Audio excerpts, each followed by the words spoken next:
Olá, aqui vamos nós para darmos continuidade nas lições da EBD. Estamos aqui para mais uma aula, lembrando que nós estamos nesse trimestre, é o primeiro trimestre de 2022 e estamos estudando sobre a supremacia das Escrituras, a inspirada, inerrante e infalível Palavra de Deus. Maravilha, já estamos aí. Então, na aula de número 7, graças a Deus, um trimestre muito abençoado e para nós é mais que um prazer poder estudar a palavra de Deus. Bom, nós estamos aí na lição de número 7, nós vimos a primeira lição falando sobre a autoridade da Bíblia, a segunda a inspiração da Bíblia, a terceira sobre a inerrância da Bíblia, a quarta a estrutura da Bíblia, a quinta nós estudamos sobre como ler as Escrituras, a sexta, a Bíblia como um guia para a vida. Foi uma aula maravilhosa, a aula passada, né? E a aula de hoje, a Bíblia transforma as pessoas. Muito maravilhoso. Eu estou aqui de posse da minha Bíblia, a palavra de Deus. Bom, antes de eu continuar na aula, eu quero agradecer o seu carinho de estar sempre comigo aqui no canal do YouTube. Muito obrigado mesmo de coração. Que Deus te abençoe, que Deus te guarde. E eu quero pedir um único favor, que você me ajude a compartilhar esses assuntos, clicando aí, curtindo, dando aquele like abençoado, tá bom? Se puder, deixe um comentário, eu vou agradecer de coração. E aí, se você também não é inscrito no meu canal, me ajude a crescer aqui esta comunidade, que o meu objetivo é igualzinho o seu. Fazer o bem para as pessoas. Mas fazer o bem precisa que nós nos unimos, e principalmente aqui nas redes sociais. Um ambiente tão concorrido, né? Muito concorrido. Então, claro que eu tenho que pedir ajuda para quem? Para você que está aqui no meu vídeo, tá bom? Curta aí, não custa nada, tá bom? Então vamos lá. A Bíblia transforma as pessoas. E como você sabe, nós temos o texto áureo, né? Todas as lições da Escola Bíblica Dominical têm o seu texto áureo, né?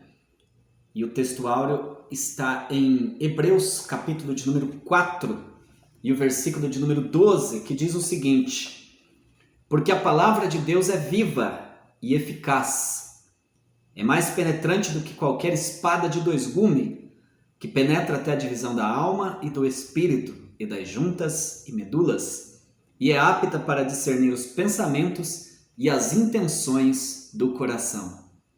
Maravilha! Que texto maravilhoso! Eu tenho decorado esse versículo já há um bom tempo, Hebreus 4 e 12. Como você sabe, nós também temos a verdade prática, né? Sempre sugiro que na sala de aula o professor comente bastante sobre a verdade prática, é um texto curto, e a verdade prática diz o seguinte: a palavra de Deus é viva, anula os conselhos das trevas e nos torna humildes diante de Deus. Muito bom! A Bíblia transforma as pessoas. Lembrando que esta aula, ela presencialmente é do dia 13 de fevereiro de 2022. Eu estou gravando antes do dia 13 de fevereiro de 2022, mas presencialmente no dia 13 de fevereiro de 2022. Vamos pensar um pouquinho nesse texto áureo tão bonito de Hebreus 4 e 12? Porque a palavra de Deus é viva e eficaz, mais penetrante do que espada de dois gumes, que penetra até a divisão da alma e do espírito, das juntas e medulas, e é apta para discernir os pensamentos e as intenções do coração. Bem, a palavra de Deus é viva. Ela se difere de qualquer um outro livro, porque ela é uma palavra viva. Aliás, nós já estudamos aqui que ela foi inspirada por Deus. Ela é viva e ela é eficaz, ou seja, ela produz o resultado, aquilo que foi proposto. Tem um versículo lá de Isaías 55 e 11, você pode conferir depois aí na sua Bíblia, que diz o seguinte, que a palavra de Deus, eu vou até conferir aí com você para não citar o texto, digamos assim, de repente equivocado, né? É Isaías 55:11. Diz o seguinte, ó. Vamos lá. Assim será a palavra que sair da minha boca, diz o Senhor. Ela não voltará para mim vazia, antes fará o que me apraz e prosperará naquilo para a que a enviei. Ou seja, ela tem um propósito. A mensagem, ela tem um propósito, a mensagem de Deus, a mensagem da palavra de Deus. E ela vai se cumprir. Por quê? Porque a palavra é viva e ela é eficaz, ou seja, ela vai produzir o efeito. Ela não fica vagando. Eu sou muito grato a Deus pela oportunidade de lecionar, principalmente as aulas da EBD, a aula de teologia, as pregações, todas as oportunidades que eu tenho de ministrar a palavra de Deus, e eu acredito que você também deve ser grato a Deus pelas oportunidades que Deus confere para você ministrar. É uma pena que tem algumas pessoas que estão na igreja, são cristãos, salvos em Cristo, tudo direitinho, tudo certo, mas às vezes é dado a ele alguma oportunidade para que ele faça alguma coisa na obra de Deus, principalmente fale da palavra. Não necessariamente ter que ser um pregador, como muitos, né, foram agraciados, e eu acho até legal a forma que eles pregam, que eles têm um dinamismo, isso é legal, mas não é para todos. Agora, ler a palavra, explanar a palavra, falar da palavra é para todos. E é muito importante você dar lugar a Deus, dar lugar ao Espírito Santo e falar a palavra, porque a palavra não é sua, a palavra é de Deus. Bem, então a palavra de Deus é viva e eficaz, mais penetrante do que espada de dois gumes. É uma comparação aqui, né? É uma comparação de uma espada de dois gumes que penetra até a divisão da alma e do espírito. Nem os médicos, por mais especialistas que sejam, e também estudiosos, como pessoas que estudam aí o corpo humano, o mundo da psicologia e por aí vai. Ninguém sabe aonde que é a divisão da alma e do espírito. Difícil, né? Porém, a palavra de Deus, ela penetra até a divisão da alma e do espírito. E também diz que ela trabalha na parte material, que é até juntas e medulas. Olha só. Então, meu irmão, claro que a palavra de Deus, ela trabalha na nossa mente, ela trabalha no nosso cérebro, com toda certeza. Ela trabalha nos nossos ouvidos, no nosso coração, nas nossas emoções, nos nossos sentimentos, tá certo? De uma vez que ela penetra até a divisão da alma e do espírito e das juntas e medulas, e é apta para discernir os pensamentos e as intenções do coração. Esse versículo de Hebreus capítulo 4, versículo 12, ele está dentro do contexto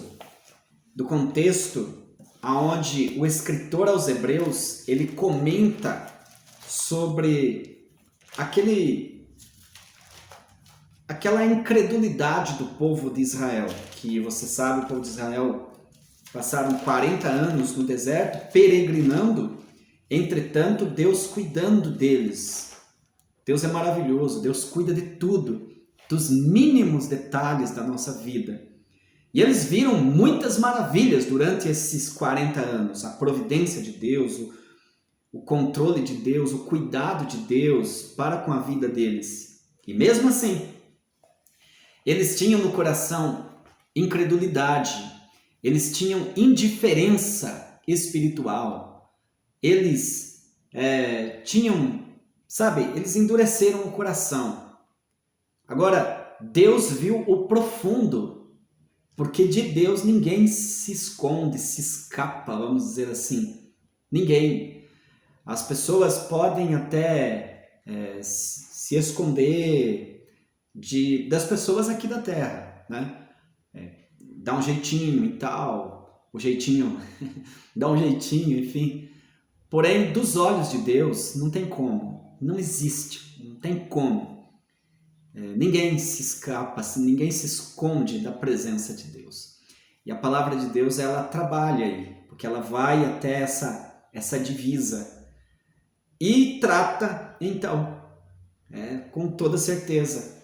Por isso que precisamos tomar muito cuidado com o que fazemos, as nossas ações diante da presença de Deus. O mesmo escritor aos Hebreus, no capítulo de número 12 e no versículo de número 14, ele disse o seguinte: segui a paz com todos e a santificação, sem a qual ninguém verá o Senhor.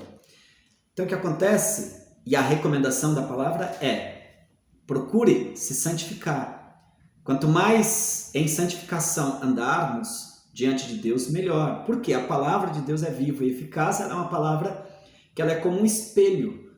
Estando lendo a palavra de Deus, estando lendo a palavra do Senhor, nós estamos diante de um espelho. Diante de um espelho.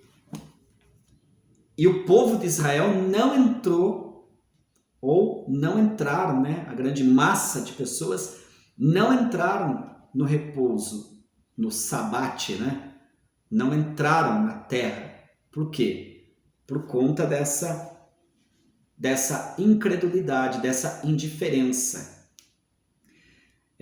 Você pode analisar aí na sua Bíblia, em Hebreus do capítulo de número 3, e aí começa uma série de versículos, do versículo 1 até o 19, depois no capítulo 4 até o versículo de número 13, aonde está o contexto deste versículo de Hebreus 4 e 12. Porque a palavra de Deus é viva e eficaz, mais penetrante do que espada de dois gumes, que penetra até a divisão da alma e do espírito, das juntas e medulas, e é apta para discernir os pensamentos e as intenções do coração.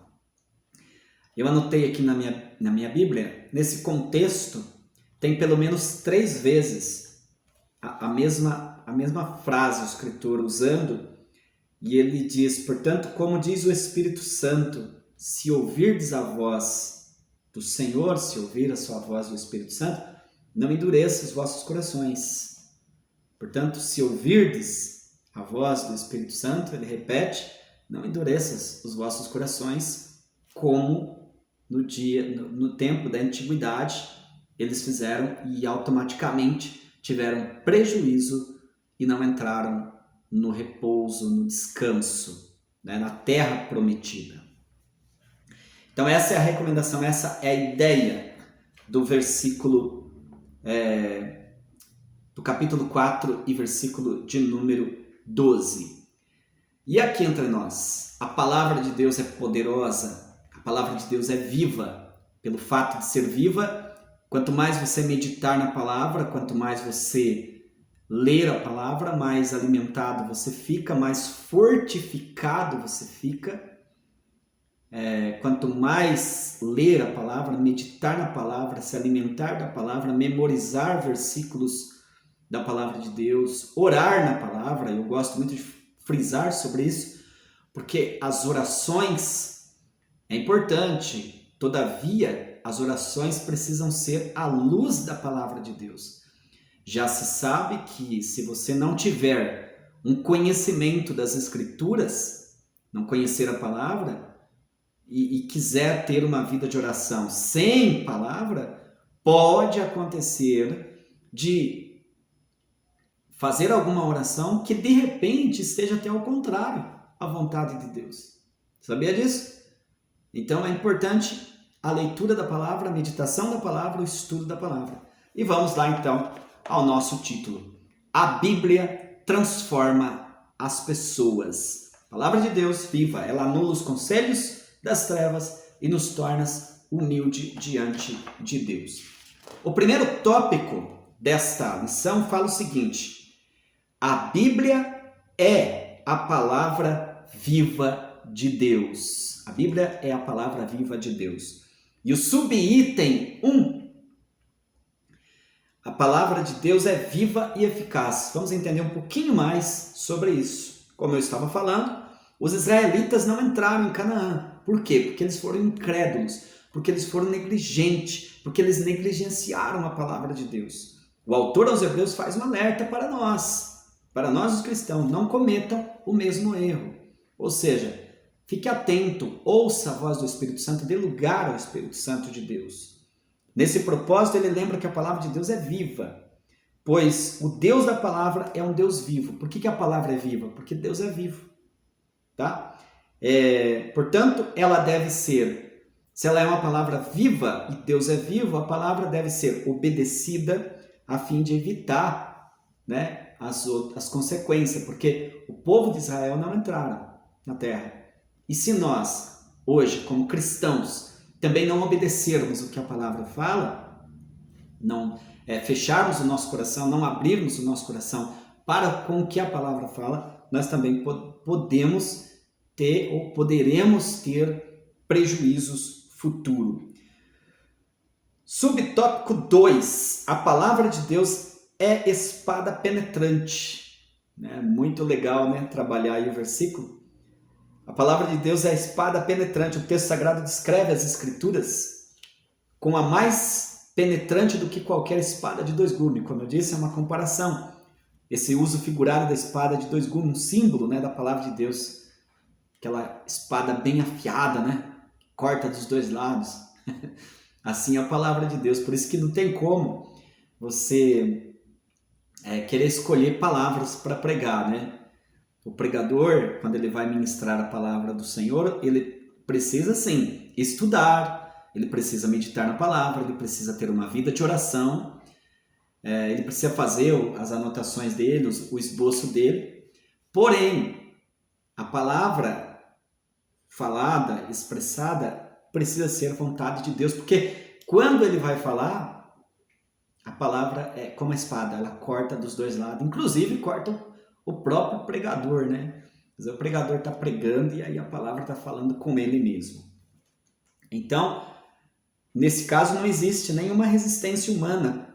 Aliás, nenhuma resistência humana consegue impedir a ação da espada do Espírito. Não tem como. Eu fiquei sabendo de um irmão que não estava bem na presença de Deus. Ele não estava bem, caiu em fraqueza, sabe? Essas coisas. E quando o pregador começou a ser usado por Deus de uma forma tão eloquente, tão maravilhosa e bonita, o irmão teve um momento que ele quis correr da igreja. E correu mesmo. Só que ele ficou com tanto receio, porque ele não estava bem, e ele foi correr e errou a porta.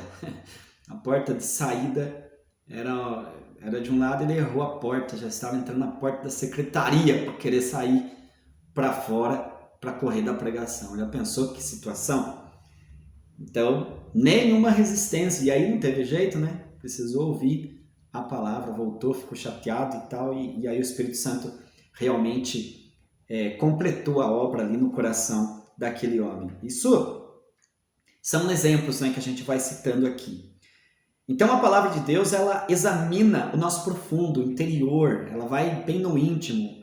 Diz aqui o comentarista, vai no âmago, atinge o âmago de nosso interior. Né? Aquelas coisinhas obscuras, como diz um colega meu, um professor, tem algumas situações que se nós pudéssemos, nem Deus sabia, né? Sabe aqueles assuntos que você não conta para ninguém, no caso de... Para ninguém, você não fala para ninguém desta vida.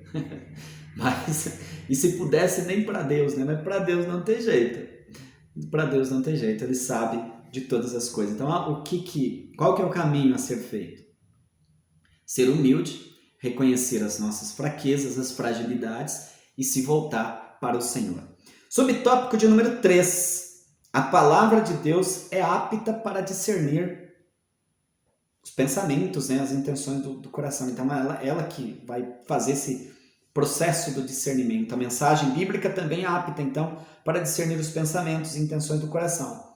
Nada está imune ao discernimento da palavra de Deus, até os nossos pensamentos. O negócio é sério. Então, até os nossos pensamentos. Por isso que, às vezes, quando a gente vai orar ao Senhor, é importante uma oração. Uma oração à luz da Bíblia, ela, em primeiro lugar, ela precisa ter gratidão, né? Então, tem que ter aquele momento de gratidão, agradecemos pela presença do Senhor, momento de louvor, porque na oração tudo isso faz parte. Oração é relacionamento, louvor, exaltação ao Senhor. E aí, momento de perdão também, né? Porque não tem como você dizer que está 100% aqui, tudo resolvido no sentido espiritual. Nós cometemos muitas falhas e aí precisamos pedir perdão ao Senhor. E com toda certeza Ele nos perdoa porque Ele é um Deus de amor e um Deus de perdão. O que não pode é ter uma vida, como eu já falei em aulas passadas, de prazer no pecado. Então, uma coisa é você cair em fragilidades, nem diria tentação, né? Porque lá na oração do Pai Nosso, Jesus nos ensinou a orar: livra-nos do mal, não nos deixes cair em tentação. Então, essa questão de não cair em tentação também pode ser colocada em oração. Agora, fragilidades, né? Você pode cair em situações que não sejam agradáveis ao Espírito Santo, e aí, nesse caso, o caminho a ser feito é ter um coração de arrependimento na presença do Senhor. Aí sim é válido, e com certeza a misericórdia do Senhor, como a Bíblia mesmo diz, lá em Lamentações 3, que as misericórdias do Senhor são a causa de não sermos consumidos.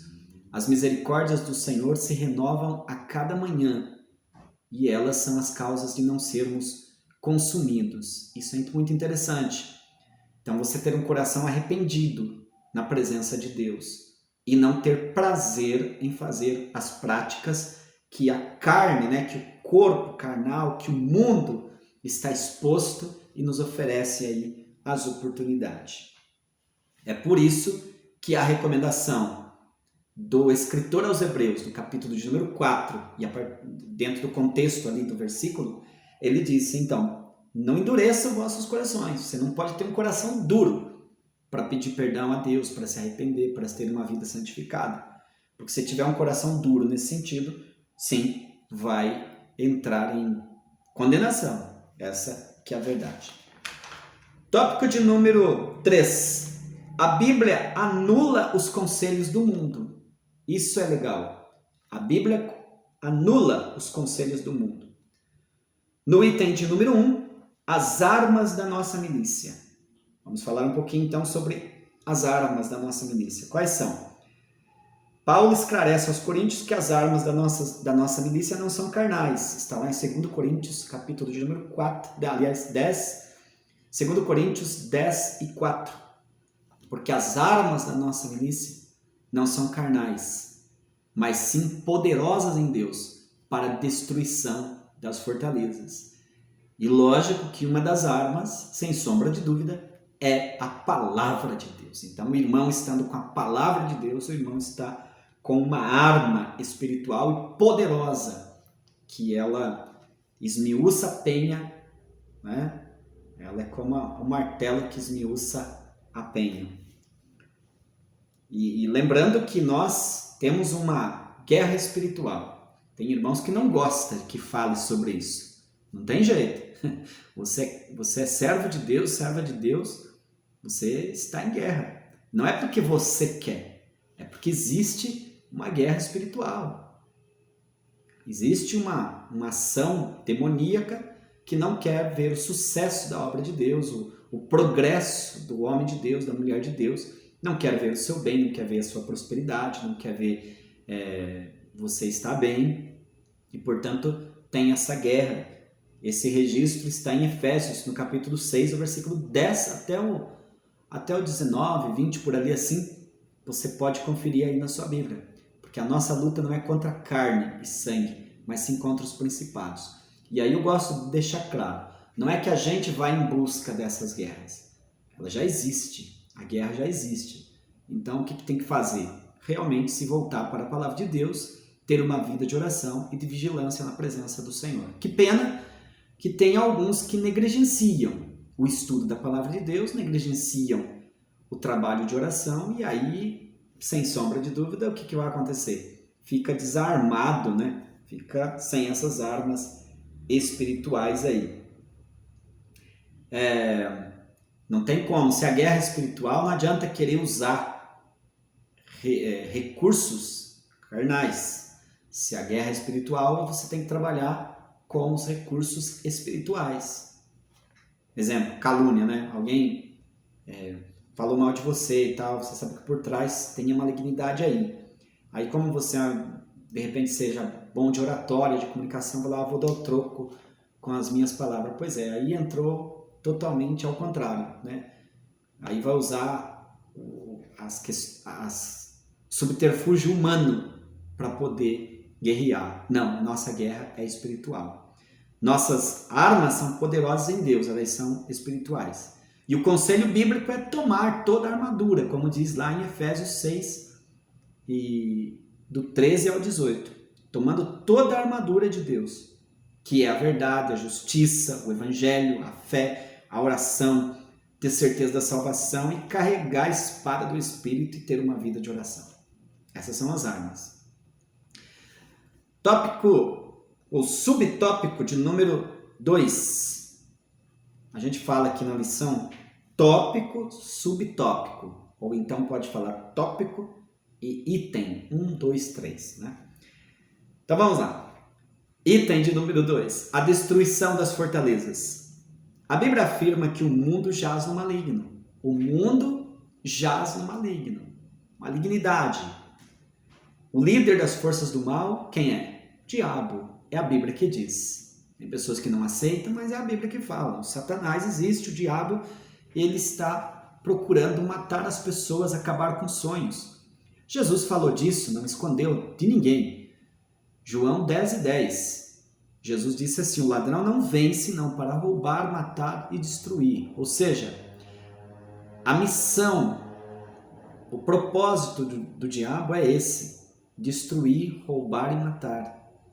Mas Jesus veio com a proposta de dar vida e vida com abundância. Por isso que eu trabalho muito a questão da prosperidade espiritual, que é tudo à vontade do Senhor para com as pessoas.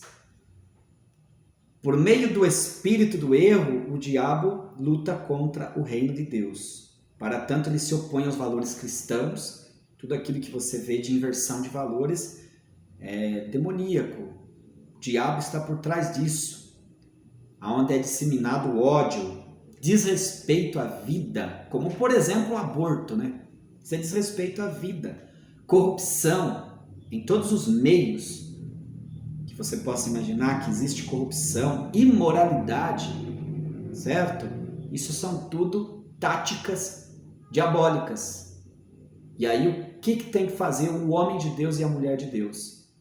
Usar a palavra de Deus, ser coberto pelo sangue de Jesus e defender as causas com a palavra de Deus. Por quê? O nosso título, a palavra de Deus transforma as pessoas.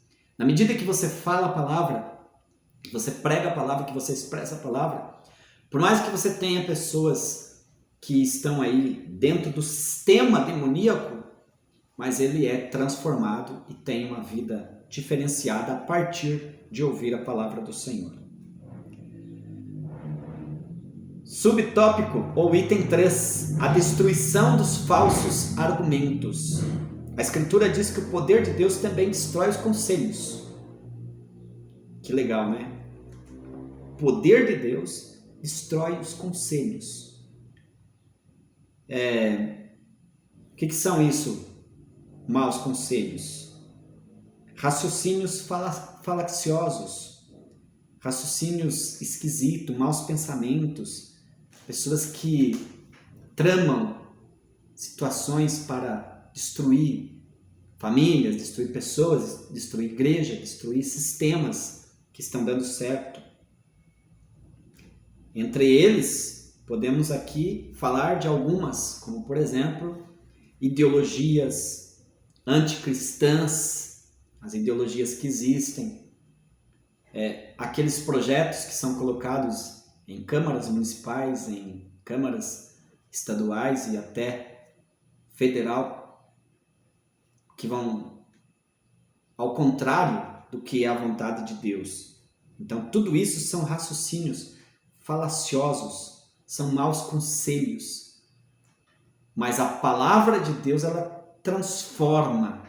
E é por isso que precisa se levantar uma geração de homem de Deus e de mulher de Deus que tenha brilho nos olhos poder de Deus e autoridade fazendo uso da palavra de Deus. Eu sou um dos tais. E você?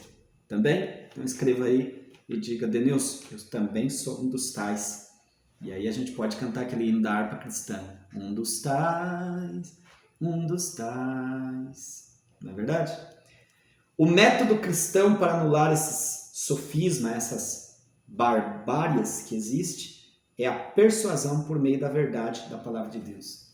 Agora, por que o irmão, quando tem oportunidade para pregar, corre da oportunidade? Não quer.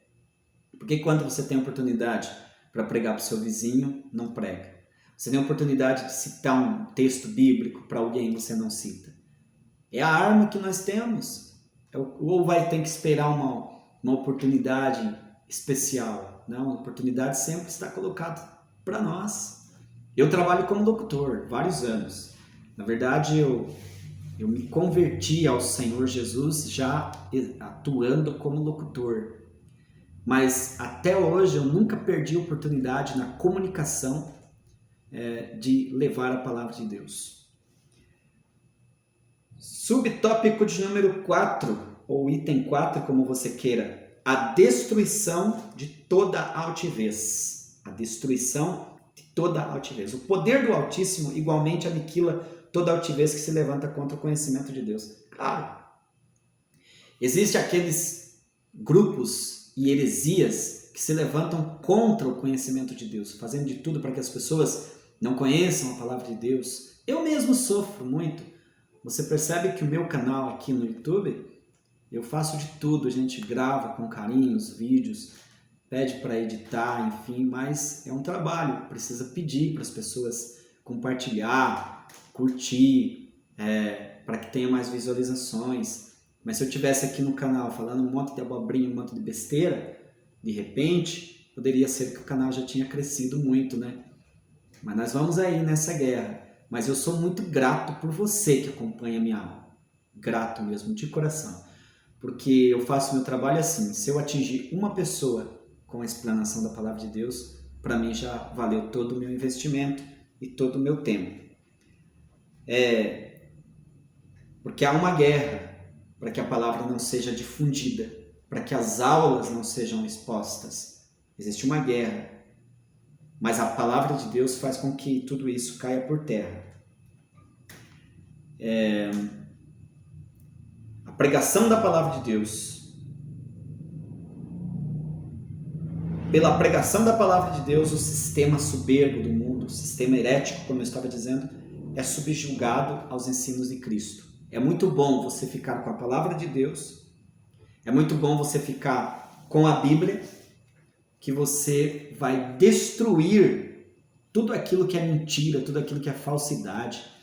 E vamos falar bem a real. As heresias, né? Essas religiões, cada esquina você vê uma. E o que eles ensinam? Mentira. Ensinam egoísmo. Sabe, esse tipo de pregação que, em vez de ser a Deus a honra, em vez de ser ao Senhor a honra e a glória e todo louvor, porque só Ele é digno, as pessoas procuram fazer alguns sermões para trazer honrarias a si próprio. Tipo, quem tem que aparecer aqui? Quem tem que aparecer, segundo a palavra de Deus, é a glória de Deus, é o poder de Deus. Entende? Então, nós vivemos sim um período onde o homem quer ser o centro das atenções. É o poder do marketing, né? A minha formação é marketing. Eu trabalho com marketing, com propaganda. Eu entendo desse negócio que tem que aparecer a pessoa, tem que aparecer aquele nome, tem que aparecer aquela marca. Mas no que se diz respeito ao espiritual, bem-aventurado é aqueles que enaltecem a Deus e têm um coração no sentido de o que tem que aparecer é o Senhor. Tópico de número 3. A Bíblia nos torna humildes. Quanta gente exaltada, né? Eu particularmente tenho muita dificuldade de conviver com pessoas que são exaltadas, sabe? Soberbas. Só que se ele der lugar à palavra de Deus, ele se torna humilde. Mas nós precisamos reconhecer que parece que existe um pouquinho de soberba nos nossos corações, né? Parece que ele existe, parece que está impregnado no ser humano. Só que quando nós damos lugar à palavra de Deus, isso vai sendo demolido. A Escritura declara, no subtópico de número 1, Deus aborrece a soberba. Deus aborrece a soberba. A Escritura declara que Deus resiste aos soberbos, dá porém graças aos humildes. Então a vantagem aqui é ser humilde. E humilde, precisa entender também, humilde não é ser pisado por ninguém. Humilde não é andar maltrapilho, tudo sujo, tudo esquisito, ou ser simplesinho além da conta. E tem pessoas que acham que pelo fato de alguém ter conhecimento não é humilde. Não tem nada a ver uma coisa com a outra. Não tem nada a ver. Ou uma pessoa rica, por exemplo. Rica, financeiramente que eu estou falando. Olha lá, não é humilde. Não tem nada a ver. Não tem nada a ver. Até que tem alguém que diz que quanto mais você tem, é que é medida a sua humildade. Porque uma pessoa toda complicada na vida não tem como medir essa humildade.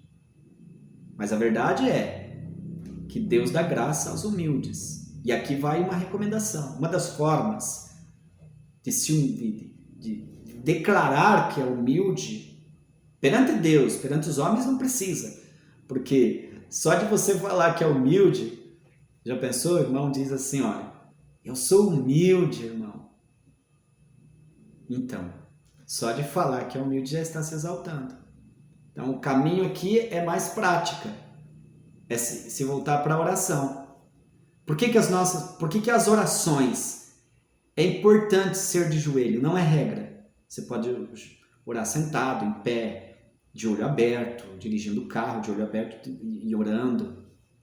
Está na reunião, mas orando também. Mas ter aqueles momentos secretos, aqueles períodos de oração de joelho. Por que é importante? Porque quando você se prostra de joelho, você está dizendo o seguinte: eu não tenho, eu não posso, eu não sou, mas tu, Senhor, tem, é o Senhor, é o Todo-Poderoso. Graças a Deus. Então, isso aí é se humilhar. E na presença de Deus. Então, o irmão precisa se humilhar na presença de Deus em oração. Mas quando chegar a hora de expor a palavra, ou de agir profissionalmente, você tem que falar com autoridade. Porque não pode confundir as coisas. Por exemplo, você chega para falar em um auditório, aí você vai dizer, eu sou humildezinho, eu não quero ir lá na frente. Não. Ali não é hora de expressar isso. Você expressou lá na oração, lá na presença de Deus. Disse para o Senhor, se rolou, disse, Senhor, me dê graça, me dê graça. Porque quando Deus te leva lá para o patamar, para o ponto, para o posto, é hora de você chegar lá e dar o recado. Não é hora de dizer, eu sou humilde, ficar chorando. Não, chega ali e dá o recado. E acabou. Não tem essa. Deus abomina os arrogantes, mas Ele dá muita sabedoria e graça para os humildes. Existem pessoas que confiam nas suas próprias sabedorias, né, nas suas próprias características. Tudo é arrogância. Tudo é arrogância. Mas precisa se sujeitar, colocar tudo nos pés de Jesus. Eu gosto de um texto de Filipenses capítulo 3, acredito que é do versículo 8 até 11, quando o apóstolo Paulo ele diz assim, eu fui fariseu segundo a lei, enfim, ele fala de tantas características dele, mas ele disse que considerava tudo que ele tinha como esterco, como escória, para que pudesse ficar junto com Cristo, ganhar a Cristo e chegar à ressurreição dos mortos. Que sensacional, né? Não é que Paulo estava desprezando o que ele tinha adquirido, mas ele está dizendo na palavra que o mais importante é Jesus Cristo, é se humilhar na presença do Senhor. Em vista disso, a bênção plena de Deus é concedida aos humildes, que são transformados pela palavra de Deus. Então, que nós possamos deixar que a palavra de Deus nos transforme, trabalhe nos nossos corações. E um exemplo disso é o próprio Senhor Jesus. Subitem ou subtópico 2. Cristo é o nosso exemplo de humildade. Está lá em Filipenses capítulo 2. A Bíblia registra que Cristo não teve por usurpação ser igual a Deus, mas aniquilou-se a si mesmo tomando a forma de servo. Ele deixou a sua glória, humilhou-se para submeter à vontade do Pai e foi obediente até a morte e morte de cruz, pelo que Deus o exaltou soberanamente e lhe deu um nome que está acima de todo nome, para que ao nome de Jesus Cristo todo joelho se dobre e confesse e diga que só Jesus Cristo é o Senhor, para a glória de Deus Pai. Então o Senhor, Ele é digno de glória, de louvor, de adoração, só Ele, Jesus Cristo. Porém, Ele nos ensinou o caminho da humildade, porque Jesus desceu a escala mais baixa da humilhação. Sendo Deus, tornou-se homem. E não usou por usurpação, ou seja, usar do seu direito de ser Deus. Mas Ele se humilhou e foi obediente até a morte. E aí Deus o exaltou. Desse modo, quem é verdadeiramente sábio obedece à palavra de Deus e imita os passos de Jesus. Ele é o exemplo. Subtópico de número 3. A humildade é uma virtude cristã. Cristo ensinou que para entrar no reino dos céus a pessoa tem que se portar com humildade. Então, só os humildes vão herdar o reino dos céus. Soberbo não. Então, soberba, arrogância, sabe? Na linguagem tradicional se fala muito. Fulano tem um rei na barriga e tal, essas coisas, né? Então, tudo soberba. Então, Jesus disse que para entrar no reino de Deus precisa ser humilde. Assim, somente a genuína conversão. É por isso que precisa se converter. Tem pessoas que acham que não. Eu não preciso de me converter, eu não preciso de igreja. Ué, então como é que faz? Eu posso servir a Deus, mas não preciso de pastor, não preciso de igreja. Então não é convertido. Então não tem mudança. Porque para você, se você demonstra que você é humilde na presença de Deus, você precisa sim. A igreja, Deus nos deixou porque nós precisamos dela. Precisamos para viver, para conviver, para ter essa harmonia. Precisamos da igreja precisamos para nascer, para ser apresentado, para receber as orações, para receber os conselhos. E vamos precisar da igreja no dia da nossa partida também daqui da terra. Igreja é importante, sim.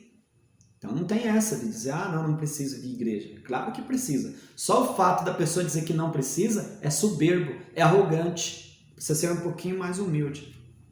Nessa direção, é só a conversão que faz isso. Então se a pessoa se converte, ele muda. Tem pessoas que nunca pisou na igreja, né? Não gosta dos crentes. Mas se ele se converter, ele vai gostar, ele muda. Por quê? Porque a palavra de Deus transformou o seu coração. Paulo faz um apelo para que os salvos também andem como é digno da vocação. Então aí que está. De uma vez que você está na casa de Deus, está na igreja, agora deve andar como servo de Deus transformado. E ele enfatiza a necessidade da prática da humildade. Ser humilde significa comportar-se com modéstia, reconhecer as próprias fraquezas, como eu já disse em tópicos anteriores. Reconhecer que nós somos falhos, que nós somos frágeis, que dependemos da misericórdia do Senhor. Todavia, ninguém recebe alguma virtude se não for transformado pelo Espírito Santo. Eis aí a necessidade de ter uma vida de oração, de consagração, uma vida de dar lugar ao Espírito Santo. Eu não tenho dúvida que o fato das pessoas não prosperar espiritualmente é porque não se volta para a palavra de Deus, não tem prazer na lei do Senhor, como diz o Salmo de número 1, não vive Isaías 55:6, que buscar ao Senhor, não tem uma vida de oração, e também Efésios 6:18, né? Que é orar em todo o tempo, e não dá lugar ao Espírito Santo. Paulo também disse em Efésios 5:18, E não vos embriagueis com vinho, em que há contenda, mas enchei-vos do Espírito Santo. Eu tenho uma comigo. Todo cristão, todo crente pentecostal, estou falando aqui de pentecostal, porque tem uma turma aí no YouTube que não são pentecostais, declarado. Eu sou pentecostal, eu amo a Jesus Cristo e sou apaixonado pelo Espírito Santo. Glória a Deus. Então, esse sim, quem é pentecostal, todos os dias precisa sentir a presença do Espírito Santo. Precisa viver segundo o Espírito Santo. Então, quem vive assim, não perde culto, não perde aula, não perde os trabalhos da igreja, não troca os trabalhos espirituais por coisas passageiras aqui dessa terra. Tá certo? Então, eu quero desejar para você uma excelente aula no próximo domingo, dia 13 de fevereiro. Se você quiser estudar comigo, você pode, se você morar na região de Cabreúva, São Paulo, Rua França, 615, bairro Vilarejo, Cabreúva, São Paulo, Assembleia de Deus, projeto Ceifeiros da Última Hora, a partir das 8h30 da manhã. Que Deus te abençoe, que Deus te guarde. Quero desejar para você muita paz e muita prosperidade para você e para sua família. Até o próximo vídeo. Deus abençoe.